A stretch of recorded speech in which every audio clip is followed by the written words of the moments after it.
Poised to be the franchise's big comeback, returning to the gritty and grounded modern setting that players fell in love with, and seeming to adopt a fan-first mentality to its core game design, Battlefield 6 looks to be the next best FPS hitting the market on October 10th. And with news and info about the title drip-fed out by its marketing over the last few weeks and months, we here at Game Rant thought it'd be a good idea to put together a little cheat sheet, a no-nonsense menu of everything that's confirmed that Battlefield 6 has to offer you before you shell out for it. So without further ado, let's just get into it. So firstly, the content. Single-player Battlefield fans will rejoice in hearing that BF6 will launch with a full single-player campaign, described as letting you step into Dagger 13, an elite squad of Marine Raiders, to storm the beaches of Gibraltar, take to the streets of Brooklyn, and perform a halo jump into enemy territory where destruction, scale, and tight squad play shape every choice. In addition though, of course, there's still its signature big team multiplayer,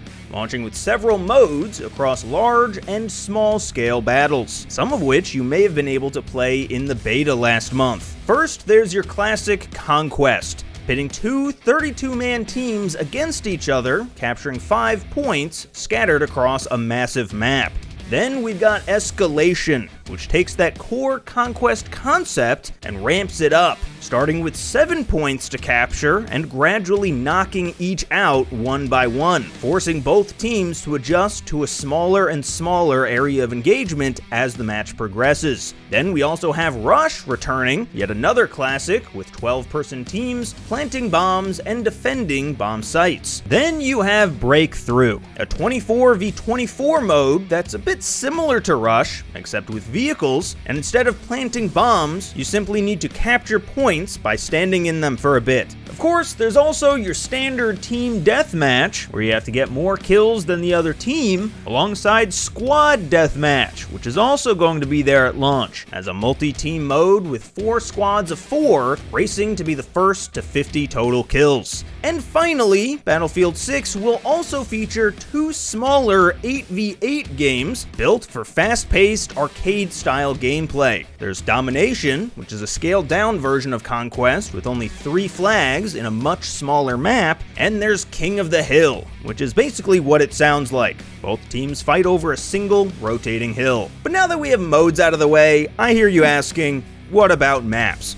Well, we've got 9 on launch. Starting with those that we've already seen in the beta, there's Liberation Peak, Iberian Offensive, Siege of Cairo, and my personal favorite, visually at least, as a former New Yorker, Empire State. Then as far as unseen maps, there's New Sobek City, Saints Quarter, Manhattan Bridge, Myrick Valley, and Operation Firestorm, which fans of Battlefield 3 or 4 will recognize as a remake of the classic. But again, those are all the maps on disc. And while we'll get to the DLC that they've actually already announced in a second, there's actually another feature that should inject a bit of variety into the map pool, and that is the new and improved Battlefield Portal. First introduced in the last game, 2042, BF Portal is, simply put, a level creator. And while DICE has kept their cards close to the chest on exactly how in-depth the mode's creator tools will be, just judging off the trailers released for it, it seems like a massive step up from 2042. And speaking of returning modes from 2042,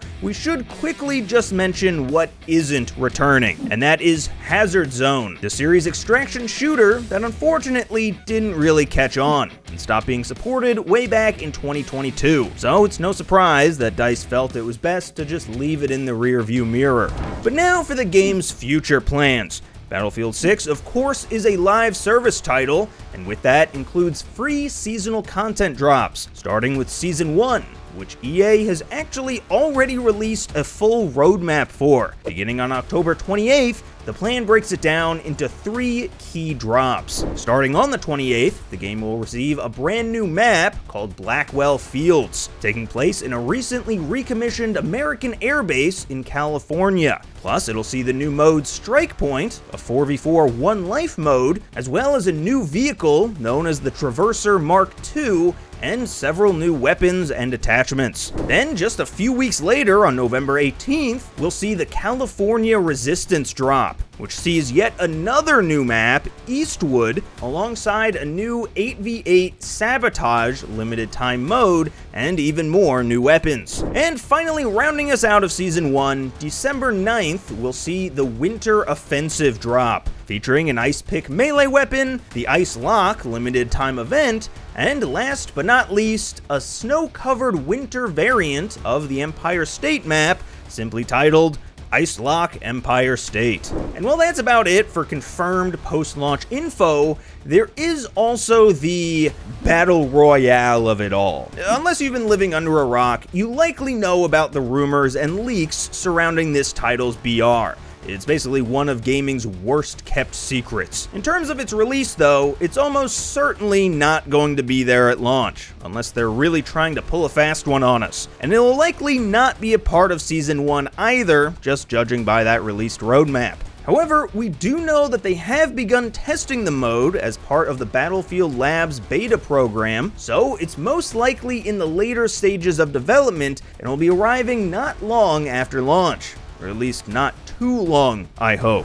So that's what Battlefield 6 is. Now, how exactly can you get your hands on it? Well, it releases in two different versions. First, there's the $70 Standard Edition that comes with the game and a few pre-order bonuses if you happen to pre-order, and a $100 Phantom Edition, which includes 4 soldier skins, 2 weapon packages, 1 vehicle skin, and a BF Pro token, which gives you the Battle Pass, 25 tier skips, and other exclusive rewards. In terms of subscription options, at launch, Battlefield 6 won't be free on Game Pass or PS Plus, but it actually will be available day one over on EA Play Pro. So if you prefer the try before you buy approach, then that's probably your best bet.